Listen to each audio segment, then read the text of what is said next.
धक्कादायक बातमी समोर येते। पुण्यातून पुणे कोंढवा परिसरात शनिवारी दुपारी झालेल्या गोळीबारात एका तरुणाचा मृत्यू झालाय। प्राथमिक तपासात हा खून टोळी युद्धातून झाल्याची शक्यता पोलिसांनी व्यक्त केली आहे। मृत तरुणाचं नाव गणेश काळे असून तो कोंढवा परिसरात राहणारा आहे। पोलिसांनी दिलेल्या प्राथमिक माहितीनुसार गणेश काळे शनिवारी दुपारी आपल्या कामानिमित्त घराबाहेर पडला होता। त्यावेळी दुचाकीवरून आलेल्या 2 हल्लेखोरांनी त्याला अडवून पिस्तुलातून सलग गोळ्या झाडल्या।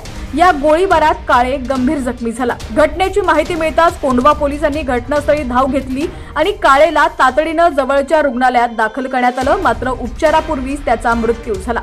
घटनास्थळावरून पोलिसांनी काही महत्त्वाचे पुरावे जप्त केलेले असून हल्लेखोरांच्या शोधासाठी पथकं रवाना करण्यात आलेली आहेत। गणेश काळे हा यापूर्वी झालेल्या एका खून प्रकरणातील आरोपीचा भाऊ असल्याची माहिती समोर आली आहे। त्यामुळे या खुनामागे टोळी युद्धाची शक्यता पोलिसांनी वर्तवलेली आहे। दरम्यान गेल्या काही दिवसापासून शहरात गुन्हेगारी घटनांमध्ये वाढ झालेली आहे। काही दिवसांपूर्वी गणेश विसर्जनाच्या पूर्वसंध्येला नानापेठेत झालेल्या टोळी युद्धात आंदेकर टोळीनं आयुष कोमकरवर गोळीबार केला होता। त्यात आयुषचा जागीच मृत्यू झाला होता। या घटनेनंतर निलेश घायवळ टोळीतील सराईतांनी कोथरूडमधील शास्त्रीनगर परिसरात आणखी एका तरुणावर गोळीबार केला होता।